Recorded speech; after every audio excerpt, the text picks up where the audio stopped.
तो हेलो दोस्तों, स्वागत है आप सबका आपके अपने यूट्यूब चैनल ज्ञानशाला पर। तो हम इस प्लेलिस्ट में क्लास 10th की फिजिक्स जो सीरीज कंटिन्यू कर रहे थे, उसी पर हम आज आगे बढ़ेंगे। तो पहली 3 क्लासेस में आपने पहली क्लास में प्रकाश जो चैप्टर है आपका पहला, उससे संबंधित प्रश्न देखे थे और कुछ कॉन्सेप्ट समझे थे कि प्रकाश की परिभाषा क्या होनी चाहिए, कौन-कौन से साइंटिफिक टर्म्स आपको इसमें यूज़ करने हैं, उसका मतलब क्या होता है और किस प्रकार आप अच्छी परिभाषा लिख के बोर्ड एग्ज़ाम में अच्छे मार्क्स ला सकते हैं। उसके बाद में प्रकाश का परावर्तन भी हमने देखा। प्रकाश का परावर्तन क्या होता है? क्या डायग्राम बनना चाहिए? और आपका आंसर तभी कंप्लीट होता है जब आप प्रकाश का परावर्तन न सिर्फ़ परिभाषा लिखते हैं, बल्कि डायग्राम भी बनाते हैं। और अगर लॉन्ग में आया है तो कम से कम उसके 2 जो प्रकाश के परावर्तन संबंधी नियम हैं, वो भी लिखें। उसके बाद प्रकाश के परावर्तन के नियम भी देखे। फिर गोलीय दर्पणों द्वारा प्रतिबिंबों का बनना हम देख रहे थे। उसमें हमने गोलीय दर्पण से संबंधित जो परिभाषाएँ हैं, वो देखी थी। उन परिभाषाओं के बाद में अवतल दर्पण द्वारा प्रतिबिंब का बनना हम कंटिन्यू कर रहे थे। उसमें 2 स्थितियाँ हम देख चुके थे पहले ही। जब वस्तु अनंत पर हो तो प्रतिबिंब कहाँ पर बनता है? तो जब वस्तु अनंत पर हो तो प्रतिबिंब फ़ोकस पे बनता है और बहुत ही छोटा बनता है। वास्तविक होता है क्योंकि अवतल दर्पण में अनंत पर रखी वस्तु का वो जो किरणें चलती हैं, वो परावर्तन के पश्चात वास्तव में फ़ोकस पर मिल जाती हैं। दूसरी स्थिति देखी थी जब वस्तु अनंत तथा वक्रता केंद्र के बीच में हो। अब तीसरी स्थिति आज हम कंटिन्यू करेंगे जब वस्तु वक्रता केंद्र पर ही आ जाए। तो अगर वस्तु वक्रता केंद्र पर है, आप जैसे कि आप डायग्राम में देख सकते हो, वस्तु अगर वक्रता केंद्र पर है, तो पहली किरण हम मुख्य अक्ष के समांतर लाएँगे। ये जो ब्लैक कलर की आपको लाइन दिख रही है, ये मुख्य अक्ष है, आपने पढ़ रखा है। मुख्य अक्ष के समांतर प्रकाश की पहली किरण लाएँगे, जो कि परावर्तन के पश्चात सदैव फ़ोकस से गुजरती है। फ़ोकस की परिभाषा में भी हमने यही देखा था कि मुख्य अक्ष के समांतर आने वाली प्रकाश की किरण परावर्तन के पश्चात जिस बिंदु पर मुख्य अक्ष को काटती है या काटती हुई प्रतीत होती है, वही उसका फ़ोकस होता है। तो यहीं यहाँ भी हम उसको देख सकते हैं कि मुख्य अक्ष के समांतर हम पहली किरण गुजारेंगे, जो कि मुख्य अक्ष को फ़ोकस पर काटेगी। दूसरी हम फ़ोकस से गुजारेंगे और मुख्य अक्ष से समांतर आने वाली प्रकाश की किरण फ़ोकस से होकर जाती है और अगर फ़ोकस से कोई किरण आ रही है, प्रकाश की किरण, तो मुख्य अक्ष के समांतर हो जाती है परावर्तन के पश्चात। तो दोनों एक दूसरे को वक्रता केंद्र पर ही मिलेंगी, ये जैसे आपको यहाँ पे दिख रहा है, और वहीं पर उसका प्रतिबिंब बन जाता है। प्रतिबिंब वहीं बनता है जहाँ पर दोनों किरणें मिलती हैं। अब यहाँ पर कुछ चीज़ें आपको बिल्कुल क्लियर हो गई। पहला ये कि अगर वस्तु वक्रता केंद्र पर है, तो उसका प्रतिबिंब कहाँ बनेगा? वक्रता केंद्र पर ही बनेगा। आकार आप देख सकते हो दोनों का बराबर है, यानी वस्तु के बराबर ही प्रतिबिंब बनेगा। और एक चीज़ क्या है कि वो जब भी मुख्य अक्ष के नीचे किरणें मिल रही हैं, तो उसका प्रतिबिंब हमेशा उल्टा होगा। ये चीज़ भी आप ध्यान रखिएगा। उसके अलावा वास्तव में किरणें मिल रही हैं, इसलिए प्रतिबिंब वास्तविक होगा। तो ये तीसरी कंडीशन आपकी क्लियर हुई।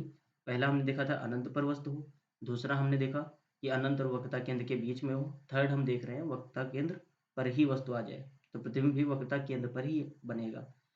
1 नंबर में कभी-कभी ये क्वेश्चन आ जाता है कि कंडीशन आपको दी होगी कि अवतल दर्पण में यहाँ पर जैसे 6 जो स्थितियाँ हैं, पहली स्थिति अनंत और दूसरी अनंत और वक्रता केंद्र के बीच में, तीसरी वक्रता केंद्र, इनमें से कोई भी दे दिया कि मान लो वस्तु वक्रता केंद्र पर है, तो प्रतिबिंब कहाँ बनेगा? तो आप क्या बताओगे कि वक्रता केंद्र पर ही बनेगा। या पूछ सकते हैं आकार क्या होगा? तो वक्रता केंद्र के बराबर होगा।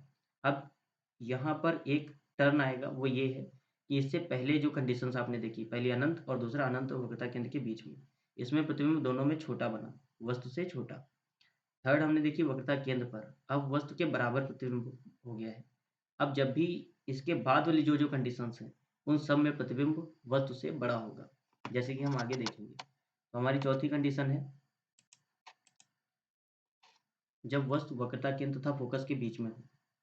तो जब वस्तु वक्रता केंद्र और फोकस के बीच में, ये जो सी है, वक्रता केंद्र को सी से प्रदर्शित करते हैं, तो वस्तु वक्रता केंद्र देख सकते हैं आप सी और फोकस के बीच में यहाँ पर रखी हुई है। तो वैसे ही पहली किरण हम मुख्य अक्ष के समांतर लाएंगे, जो मुख्य अक्ष को फोकस पर काटती हुई गुजरेगी। दूसरी हम फोकस से गुजारेंगे, जो कि परावर्तन के पश्चात मुख्य अक्ष के समांतर हो जाएगी। और आप देख सकते हो वक्रता केंद्र के पीछे और अनंत से पहले ये किरणें आपस में मिल गई और यहीं पर इसका प्रतिबिंब बन जाएगा। तो मुख्य अक्ष पर अगर वस्तु वक्रता केंद्र तथा फोकस के बीच में रखी हुई है, तो उसका प्रतिबिंब वक्रता केंद्र तथा अनंत के बीच में, यहाँ पर आप देख सकते हो कि बन रहा है। यहाँ पर ये वक्रता केंद्र के पीछे है। वस्तु कहाँ है? वक्रता केंद्र और फोकस के बीच में। प्रतिबिंब कहाँ है? वक्रता केंद्र और अनंत के बीच में। अब आप देख सकते हो कि जो प्रतिबिंब है उसका आकार वस्तु के आकार से बड़ा है। जैसा हम पहले कह रहे थे कि वक्रता केंद्र पर अगर वस्तु है तो बराबर होगा प्रतिबिंब का आकार। वक्रता केंद्र से पहले वाली जो कंडीशन थी अनंत और वक्रता केंद्र के बीच, उसमें छोटा था। अब जो वक्रता केंद्र से आगे आने लगेगी, यानी वक्रता केंद्र और फोकस के बीच में या और जो कंडीशंस बनेंगी उन सब में प्रतिबिंब वस्तु से बड़ा होगा। तो यहाँ पर वस्तु से बड़ा प्रतिबिंब देखने को मिलता है और वक्रता केंद्र के पीछे, या हम कह सकते हैं वक्रता केंद्र और अनंत के बीच में बनता है। अब क्योंकि वास्तव में किरणें बन रही हैं इसलिए वास्तविक है। और हमने बताया कि जब भी मुख्य अक्ष के नीचे डायग्राम में अगर दिखाया जा रहा है किरणें मिल रही हैं मुख्य अक्ष के नीचे, इसका मतलब है कि वस्तु जो प्रतिबिंब होगा वो उल्टा बनेगा। तो ये आपकी चौथी कंडीशन है।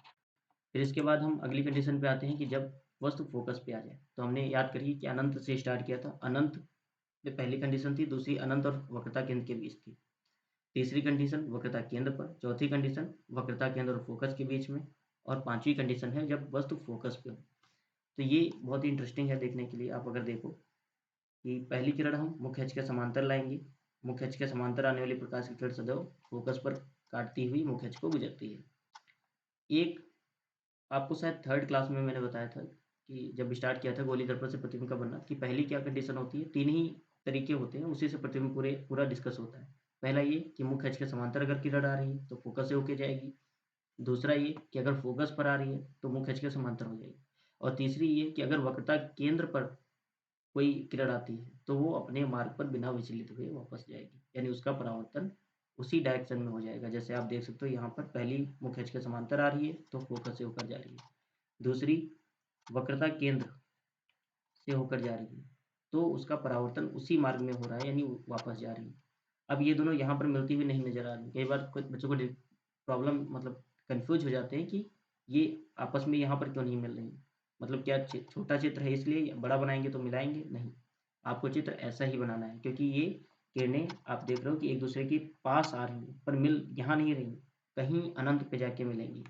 तो हम यही बोलेंगे कि फोकस पर रखी वस्तु का प्रतिबिंब अनंत पर बनता है। अब ये कहीं भी बने, आप देख रहे हो कि ये बहुत बड़ा प्रतिबिंब बनेगा जाके, और क्योंकि वास्तव में किरणें जा रही हैं और वास्तव में मिलेंगी इसलिए वास्तविक होगा। और ये जो मुख्य अक्ष है इसके नीचे दिखाया गया है, यानी ये हमेशा उल्टा बनेगा। तो 5 कंडीशन। इसमें एक रिवर्सिबिलिटी या रिवर्सिबिलिटी ऑफ लाइट या प्रकाश की उत्क्रमणीयता के बारे में जो आपने पढ़ा था वो भी यहाँ पे क्लियर हो गया। पहला हमने देखा था कि वस्तु अनंत पे थी, फोकस और प्रतिबिंब फोकस पे बन रहा था। अभी हम देख रहे हैं कि वस्तु फोकस पे है और प्रतिबिंब अनंत पे बन रहा है। दूसरी कंडीशन हमने देखी थी, अभी इसको और आगे कंटिन्यू कर लेंगे हम लोग। अभी लास्ट जो कंडीशन बची हुई उसको भी हम लोग पहले देख लेते हैं। तो लास्ट कंडीशन है कि वस्तु फोकस और ध्रुव के बीच में आ जाए। फोकस से भी पहले आ गया। ध्रुव क्या होता है? गोली दर्पण के परावर्तक तल के मध्य बिंदु को ध्रुव कहते हैं। अब ध्रुव और फोकस के बीच में अगर वस्तु है तो पहली मुख्य अक्ष के समांतर आएगी और फोकस से होके जाएगी, दूसरी वक्रता केंद्र से ही गुजारेंगे जो वक्रता केंद्र पर ही वापस लौट जाएगी। अब आप ये देख रहे हो कि ये दोनों दूर जा रही हैं अलग अलग डायरेक्शन में, यानी एक दूसरे को कभी मिलेंगे नहीं। लेकिन अगर हम पीछे की ओर बढ़ाएं तो ऐसा लगेगा कि एक ही बिंदु से होकर आ रही हैं, और एक ही बिंदु से अगर आ रही हैं तो वहीं हम मान लेंगे कि एक दूसरे को मिल गई और वहीं पर प्रतिबिंब बन जाएगा।